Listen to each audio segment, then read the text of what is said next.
आज हम शुरू करेंगे लेखांकन परिचय चैप्टर में आधारभूत शब्दावली। वो शब्द जो आपकी अकाउंटेंसी पढ़ते समय बार बार आएंगे वो कौन कौन से हैं, उनमें सबसे पहला हम ले लेते हैं पूंजी,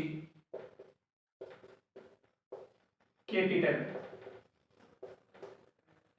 व्यापार के स्वामी द्वारा, मालिक द्वारा जो राशि लगाई जाएगी, जो संपत्ति लगाई जाएगी या जो स्टॉक लगाया जाएगा उसी को हम पूंजी कहेंगे। ये शुरू करते समय लगाया जाता है।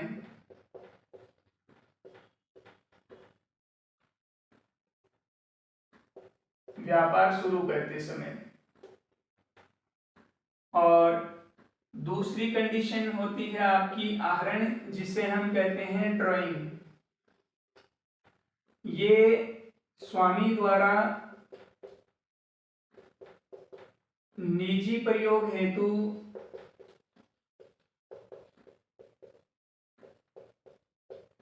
अगर राशि का, संपत्ति का या स्टॉक का आहरण किया जाएगा, निकालना।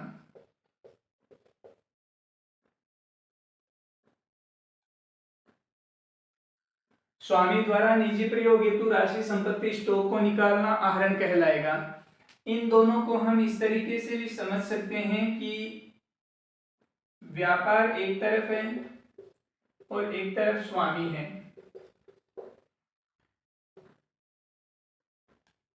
ओनर ने व्यापार को शुरू के समय किसी भी प्रकार की कैश, असेट्स, स्टॉक दिया है तो वो हमेशा रहेगी पूंजी। अगर व्यापार ने स्वामी को कभी भी वर्ष के दौरान कैश, स्टॉक, असेट्स, स्टॉक वगैरह दिया है तो वो हो जाएगा आहरण। यानी यहां स्वामी दे रहे हैं और यहां व्यापार दे रहा है। स्वामी निजी प्रयोग के लिए निकाल रहे उसी राशि को तो वो आहरण बन गया, और स्वामी व्यापार की शुरुआत में या वर्ष के दौरान भी जब जब जरूरत पड़े तब तब व्यापार को राशि देता है तो वो स्वामी की तरफ से पूंजी कहलाएगी। ये दोनों ही खाते स्वामी के होते हैं। इन चार शब्दों को ध्यान रखना है। हालांकि ये क्रय है वो आपका माल खरीदने से संबंधित है, विक्रय माल बेचने से संबंधित है। क्रय वापसी, खरीदा हुआ वापिस कर देते हैं तो विक्रय वापसी, बेचा हुआ वापिस आ जाता है। तो अगर आप कैश में परचेज करके आए हैं तो आपको आगे किसी प्रकार के ट्रांजैक्शन की जरूरत नहीं पड़ेगी, क्योंकि आपने अगले से माल ले लिया, बदले में आपने पैसे चुका दिए। तो इसका मतलब आपके दो ट्रांजैक्शन के दो पार्ट कंप्लीट हो गए, एक तो क्रय का और एक नगद का। लेकिन जब आप क्रय उधार करेंगे तो उस कंडीशन में जिससे उधार करेंगे उसका अकाउंट अपने यहाँ ओपन हो जाएगा, और उसका हिसाब किताब जब तक कंप्लीट नहीं होगा तब तक हमें उसकी डिटेल रखनी पड़ेगी। तो जिस व्यक्ति से हम उधार क्रय करते हैं उस व्यक्ति को हम लेनदार कहते हैं, जिसका इंग्लिश में नाम है क्रेडिटर। और ऐसे ही हम विक्रय की बात करते हैं तो विक्रय भी दो टाइप से हैं, नगद विक्रय और उधार विक्रय। अगर नगद विक्रय की बात आएगी तो आगे किसी प्रकार का अकाउंट ओपन नहीं होगा, लेकिन उधार अगर आपने किसी को माल बेच दिया है तो जिस व्यक्ति को उधार माल बेचा गया है उस व्यक्ति को देनदार कहा जाता है, और इंग्लिश वर्ड इसका होता है डेटर।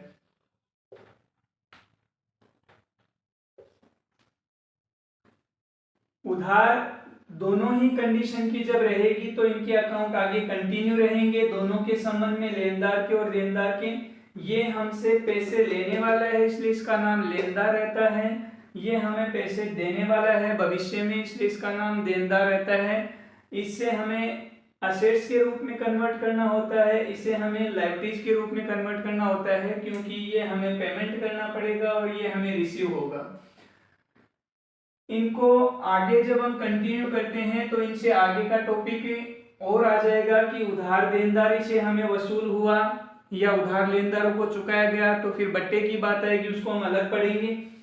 लेकिन जब हमने किसी से उधार खरीदा और किसी डिफेक्ट के कारण या और किसी रीजन से हमने उसको रिटर्न कर दिया, तो ये जो रिटर्न किया है यही आपका परचेज रिटर्न है, यानी क्रय वापसी है।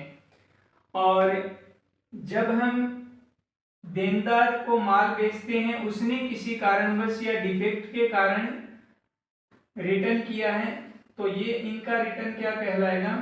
विक्रय वापसी कहलाएगा। इसका इंग्लिश में दूसरा नाम बनता है, वैसे तो सेल्स रिटर्न है, ये रिटर्न आउटवर्ड के नाम से, सॉरी रिटर्न इनवर्ड के नाम से होता है, और ये रिटर्न आउटवर्ड के नाम से होता है।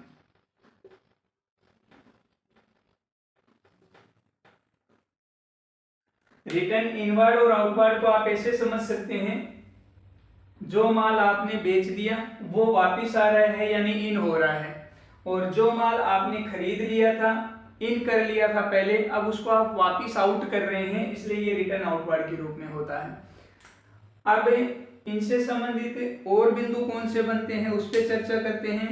इसको अगर हम शॉर्ट में ध्यान में रखना चाहे तो वे सारी वस्तुएं जो व्यापार में उपयोग करने के लिए हैं संपत्ति कहलाएगी।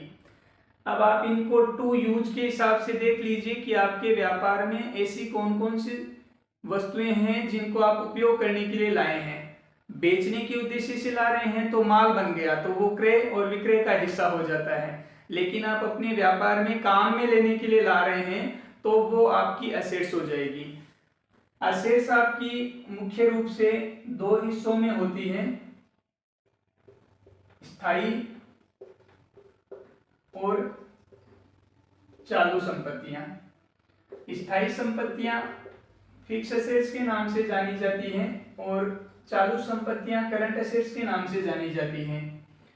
स्थायी संपत्तियों के भी बाद में दो हिस्से बन जाते हैं, ऐसी स्थायी संपत्तियां जो मूर्त रूप में हैं और ऐसी स्थायी संपत्तियां जो अमूर्त रूप में हैं, टेंजिबल और इंटेंजिबल।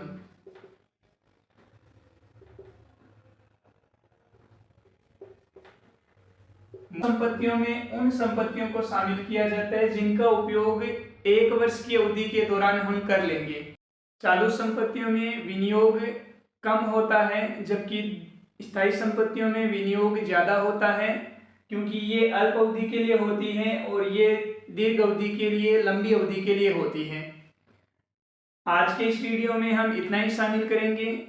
जो पॉइंट्स अपने बच गए आधारभूत शब्दावली से संबंधित, उसको हम नेक्स्ट वीडियो में लेंगे। कॉमर्स वाणी में जुड़े रहने के लिए आप सभी का धन्यवाद। संबंधित तक वीडियो अवश्य पहुंचाइए।